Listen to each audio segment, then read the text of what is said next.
सो hey guys, कैसे हो आप सभी लोग। Welcome back to my channel एजी अनाय मांगा। तो गाइस, आज मैं एक्सप्लेन करने जा रहा हूँ बुक ऑफ एस्पर के एपिसोड नंबर 356 को, जिसका के नाम है किंग वर्सेस किंग। भाई अब ये एपिसोड होने वाला है बहुत ही ज्यादा अमेजिंग, इसलिए पहले वीडियो को लाइक शेयर कमेंट सब कुछ कर डालिए। जिन लोगों ने भी अभी तक इसके पिछले एपिसोड को नहीं देखा है तो मैंने उस एपिसोड की लिंक इस वीडियो के नीचे डिस्क्रिप्शन में दे दी है, आप लोग जाकर के पहले उस वीडियो को देख लीजिए। और बाकी ऑलरेडी अगर आप लोगों ने ये वीडियो देख रखी है तो शुरू करते हैं हमारा आज का ये वाला एपिसोड। तो अब एपिसोड की स्टार्टिंग में फू फेंगली एल्डर ली से कहते हैं, ली जिंगटियान क्या बस इतनी सी बात, तुम अभी तक उस बात के ऊपर ग्रजेस लेकर के बैठे हो। एल्डर ली कहते हैं कि तुम्हारे लिए वो छोटी सी बात होगी लेकिन मेरे लिए नहीं। तो मरते हुए हांगफू फेंगली कहते हैं मैं गलत था, हाँ मैं गलत था। इतना कह करके वो मर के नीचे खाई में गिर जाते हैं। आई डोंट नो मर गए हैं या नहीं, लेकिन नीचे गिर जाते हैं। ये देख एल्डरली कहते हैं कि मैं जीत गया, मैं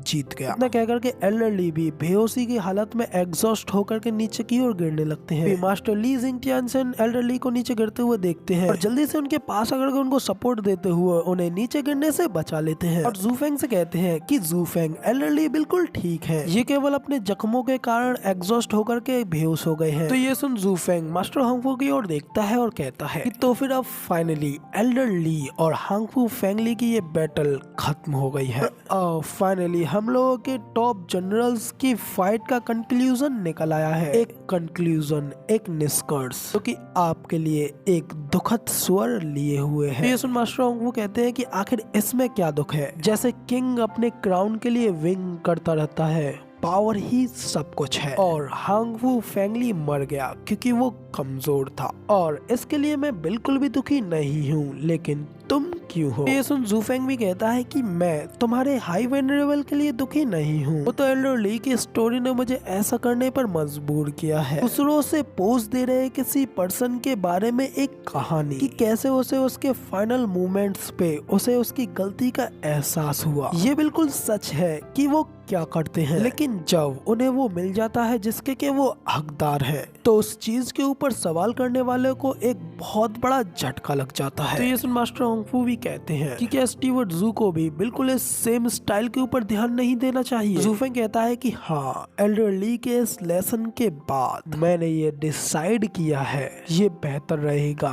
कि न केवल मेरे सामने खड़े लोगों को मार दिया जाए बल्कि उनको भी जिन्हें की मैं पोजिंग कर रहा हूँ। और अब जब आपने इस चीज को मेंशन किया ही है तो स्टेट लॉर्ड हांगफू मुझे बताओ, क्या हम लोग कभी भी एक दूसरे के अराउंड पोज्ड रहे हैं। जूफेंग ये सब अपने एकदम भयंकर रूप में किलिंग इंटेंट को रिलीज करते हुए एकदम बैडस लुक में हांगफू किंगटियान से कह रहा होता है। तो ये सब देख करके मास्टर हांगफू भी थोड़ा हैरान होते हुए कहते हैं हाँ हमेशा ही, लेकिन क्या तुम मुझे मार सकते हो। तो मास्टर हांगफू इतना कह ही पाते हैं कि तभी जूफेंग अपने किलिंग की पावर वाले हैंड को आगे बढ़ाता है, उसे सीधा मास्टर हांगफू के फेस के बिल्कुल करीब लाता है, अपनी पावर का प्रेशर डालते हुए आगे बढ़ता है और साथ ही मास्टर हांगफू के फेस पे उस पंच को जोरों से मार देता है। इसकी ये पावर इतनी ज्यादा होती है कि उस पंच की वजह से सामने की ओर कई सारी वेव्स बनती हैं। मास्टर हांगफू बड़ी तेजी से बहुत दूर तक उड़ते हुए एक चट्टान को बीच में से फाड़ते हुए नीचे जमीन में जाकर के गिरते हैं। इसे देख करके सरलैंग भी काफी ज्यादा हैरान हो जाता है और स्टेट लॉर्ड के लिए घबराते हुए उनको आवाज लगाता है। तभी दूसरी ओर जूफेंग भी नीचे जमीन पर उतर आता है और मास्टर हांगफू की ओर आगे जाते हुए कहता है कि मैं अभी तक उस पर्सन से नहीं मिला हूँ जैसे कि मैं मारना चाहता हूँ और वो मुझसे बच करके निकल गया हो। इतना कह करके जूफेंग सामने की ओर देखने लगता है तो सामने की ओर से मास्टर हांगफू भी अपनी 9 ड्रैगन फॉर्म में पूरी तरीके से ट्रांसफॉर्म होकर के चट्टान को तोड़ करके हंसते हुए बाहर निकलते हुए कहते हैं जूफेंग क्या तुम्हारा ये माइटी पावरफुल पंच बस इतना ही कर सकता है। जूफेंग भी अपने ऑरा को रिलीज करते हुए कहता है कि हाँ बिल्कुल, 9 ड्रैगन डायमंड बॉडी आर्ट सिर्फ कोई फैंसी नाम के लिए नहीं है। तो फाइनली ये फाइट शुरू होने वाली है, एक किंग वर्सेस किंग के अगेंस्ट। जूफेंग कितना कहते ही दूसरी ओर मास्टर हांगफू बड़ी तेजी से उड़ते हुए अपनी पावर्स को रिलीज करते हुए जूफेंग की ओर आगे बढ़ते हैं और अपने दोनों हाथों को ऊपर उठाते हुए जूफेंग के ऊपर एक जोरदार पंच लगाने के लिए आगे बढ़ते हैं। तभी मास्टर हांगफू की इतनी ज्यादा स्पीड को देख करके जूफेंग भी थोड़ा हैरान हो जाता है कि दूसरी ओर मास्टर हांगफू अपने उस पंच को बड़ी तेजी से जूफेंग के ऊपर मार देते हैं, लेकिन जूफेंग भी अपनी स्पीड का यूज करते हुए बड़ी तेजी से उस पंच को डॉच कर लेता है और काफी ज्यादा हैरान परेशान होते हुए कहता है कि ये तो 9 dragon diamond body, full body transformation, unbreakable diamond body है। ये सुन मास्टर होंगफू भी हंसते हुए कहते हैं कि हाँ बिल्कुल, ये ड्रैगन ट्रांसफॉर्मेशन की एकदम फुल पीक ट्रांसफॉर्मेशन है। इसमें 4 ड्रैगन सोल्स अर्थ ड्रैगन क्ला में चेंज हो जाती हैं। एक अर्थ ड्रैगन बॉडी में, एक अर्थ ड्रैगन हेड में और एक आखिरी वाला अर्थ ड्रैगन की टेल यानी कि उसकी पूंछ में। ज़ू फैन, तुम्हारे पास सिर्फ और सिर्फ 2 शक्तिशाली हाथ हैं और उनमें से एक सिर्फ एक अर्थ ड्रैगन क्ला है। तो इन चीजों के साथ तुम्हारे पास मेरी ये माइटी अनब्रेकेबल डायमंड बॉडी के खिलाफ खड़े होने का कोई चांस नहीं है। तुम आज खत्म होने वाले हो। तो अब इधर मास्टर होंगफू की ये सारी बातें सुनकर के और ये सब देख करके ज़ू फेंग भी अपने मन में कहता है, मुझे तो इस बात का बिल्कुल भी एहसास नहीं हुआ था कि ये मेरी तरह ही मेरे बराबर फास्ट हो जाएगा। लेकिन इस आदमी ने अपनी बॉडी ट्रांसफॉर्मेशन में 7 सोलों का ही यूज किया है और मुझे लगता है कि ये अपनी लास्ट ड्रैगन सोल का यूज मुझे किल करने में उपयोग करेगा। तो ये कह करके ज़ू फेंग भी अपनी अर्थ ड्रैगन सोल को सम्मन करता है और अपने हाथ को ड्रैगन क्ला के फॉर्म में ट्रांसफॉर्मेशन कर लेता है। मास्टर होंगफू से फाइट लड़ने के लिए तैयार होते हुए उनके सामने खड़ा हो जाता है। तभी ये देख करके मास्टर होंगफू भी हंसते हुए कहता है, बहुत अच्छे, जैसा कि मैंने कहा था तुम्हारे पास सिर्फ एक अर्थ ड्रैगन क्ला है जबकि मेरे पास पूरी की पूरी अनब्रेकेबल डायमंड बॉडी है। तो अब इसी के साथ अब टाइम आ गया है कि मैं तुमसे उस 9th ड्रैगन सोल को भी छीन लूं जो कि मुझसे बिलोंग करती है। क्या करके मास्टर होंगफू अपनी क्ला को लेकर के बड़ी तेजी से ज़ू फेंग के ऊपर अटैक करने के लिए आगे बढ़ जाते हैं। तो ये देख करके ज़ू फेंग भी बदले में बड़ी तेजी से अपने पंच को लेकर के आगे बढ़ता है। अब एक तरफ ज़ू फेंग का ड्रैगन क्ला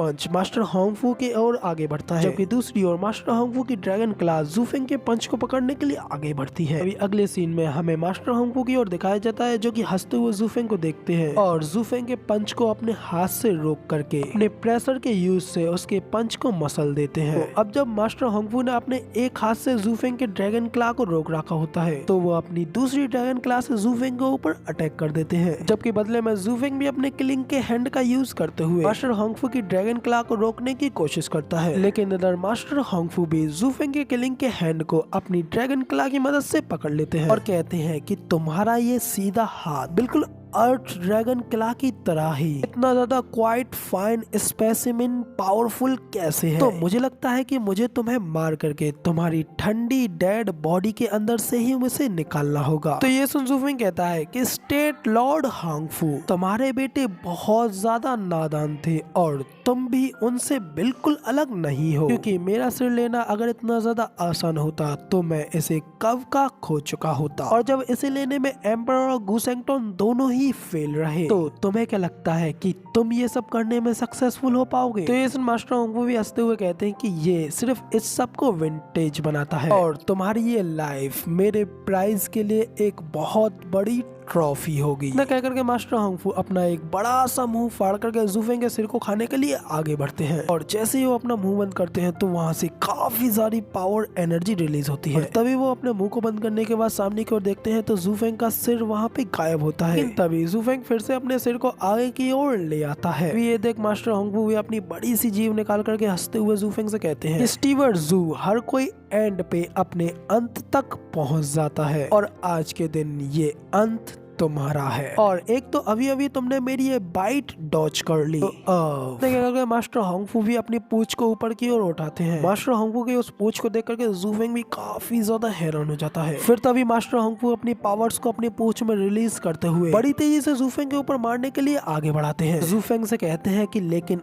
जब मैं नीचे से भी तुम्हारे ऊपर अटैक करूंगा तो तुम इससे कैसे बच पाओगे? इतना कहकर के मास्टर होंगफू अपनी बाइट और अपनी पूंछ दोनों से ज़ू फेंग के ऊपर एक साथ अटैक करने के लिए आगे बढ़ते हैं। तो तभी हमें ज़ू फेंग की ओर भी दिखाया जाता है जिसकी की आंखों में हल्की सी गोल्डन एनर्जी भी रिलीज हो रही होती है और उसी के साथ हमें दिखाते हैं कि मास्टर होंगफू ज़ू फेंग के ऊपर अपनी बाइट और अपनी पूंछ दोनों से हमला कर देते हैं, जिस वजह से वहाँ पे उनके अराउंड काफी ज्यादा गोल्डन पावर्स की वेव्स फैल जाती है। और इसी के साथ हमारा ये वाला एपिसोड भी यहाँ पे कंप्लीट कंप्लीट हो जाता है। और गाइस अब अगले एपिसोड में देखेंगे कि आखिर ज़ू फेंग इस अटैक से कैसे बच पाएगा। तो फिलहाल ये सब देखेंगे हम लोग अगले वीडियो में। तब तक के लिए फिलहाल वीडियो पसंद आई हो तो आप लोग एक लाइक कर सकते हैं, और बाकी एपिसोड की एक्सप्लेनेशन आप लोगों को कैसी लगी या आप लोग कमेंट करके मुझे जरूर बताना। और चैनल पे नए हो तो चैनल को सब्सक्राइब कर देना ऐसे ही अमेजिंग कंटेंट को देखने के लिए। बाकी मिलते हैं किसी और अगली वीडियो में, तब तक के लिए टाटा बाय बाय, फिर मिलते हैं।